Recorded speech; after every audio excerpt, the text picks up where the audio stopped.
what's happening with GME? You must be wondering. It's crazy, guys. Like we go until 300 and we broke from our resistance. I told you guys we should actually retrace back because this is a really strong resistance, but we didn't. We just break out. That's why it's not unusual. That's why we break below it. So before we actually explain what happened, please like and comment and subscribe to my channel. And as always said, straight to the information, no PS, no editing, straight to the chart. So let's go in the video and explain what happened. Like I told you guys before, I told you we don't need to go below our exponential moving average, and we respect it. Then we actually get bounce, and we actually respect it and test our level here at 158. See with me, guys, when we actually broke any level, we see this healthy candle closes above and test our level, and we need a retracement like this. You see, retracement like this, retracement like this. What should have happened actually? We should have actually have a candle actually here and test our level, but we didn't. We didn't this time. This time we did it. This is healthy breakout from our level, but this one, this is unusual because it's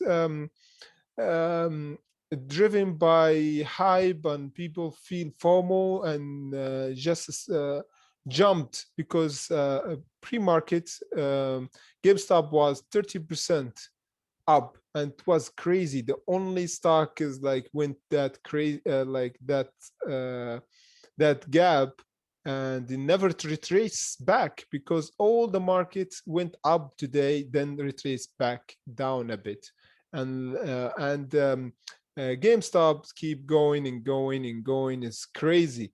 And now what happened? We actually get until 345, and guess what happened? It's like we go back until 177. This is not normal. This is not healthy. That's why we trace back almost 50%, guys. This is really not normal. You know why? Because I told you guys, we need to retrace back from this level. I told you in a video before, we need to retrace back from this level at 250, but we didn't. That's why we get this drop. Now I see that's why we get this drop back down, and again there's a lot of people back holding in this area, a lot of people back here, a lot of back holders, but at this level at around 300 something. That's why we see the selling pressure.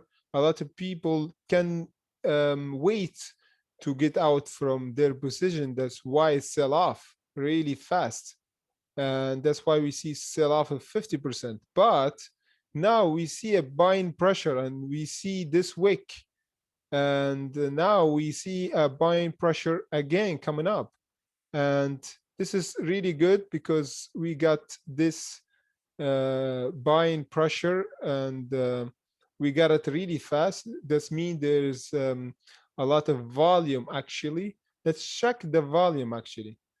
It's 43 million. This is really crazy, guys. And now let's check again for the 4-hour chart just to see clear indication what happened.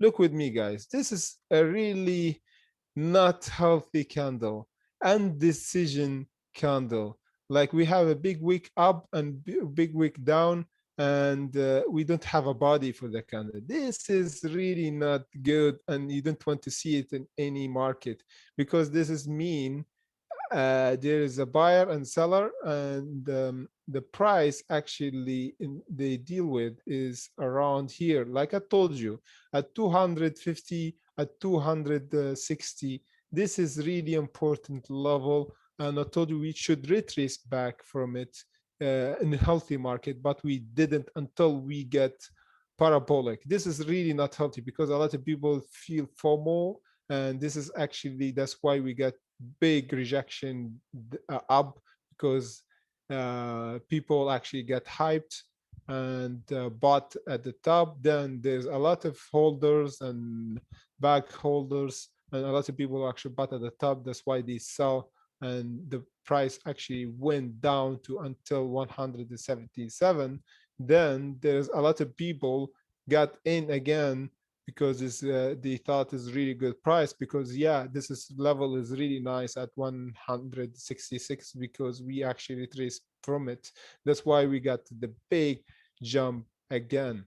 So guys, this is my analysis for now. This is crazy because GameStop is a bit hard to explain, and my level with GameStop is always not precise, because is not a normal stock, is very volatile. It's like remind me of Forex, and because there's a lot of manipulation, and big hedge funds and big like banks actually manipulate and hunt stop losses.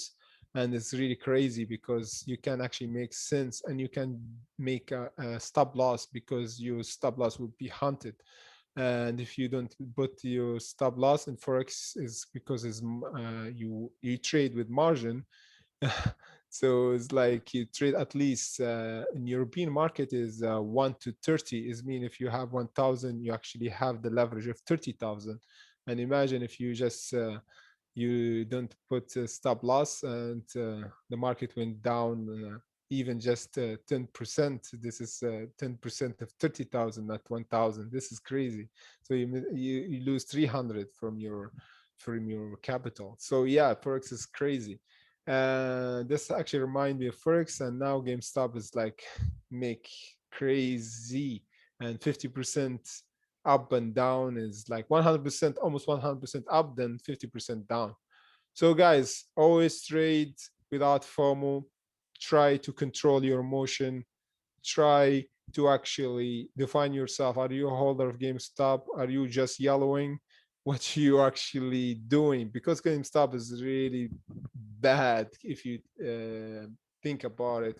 If you just hold, okay, by my all means, just do it. But for me, as a trader, I can actually trade GameStop because it's have a lot of volatility, and you can actually make like common sense out of it, because there's a lot of hype, a lot of people following. So like my levels is really hard to point exactly by the cent or by the dollar with GameStop. But as I told you guys, this is explanation for GameStop. I'm trying to make sense of it. Hopefully, like you understand. If you don't understand something in the video, please comment and subscribe and like my video. And hopefully see you in the next update. See you guys.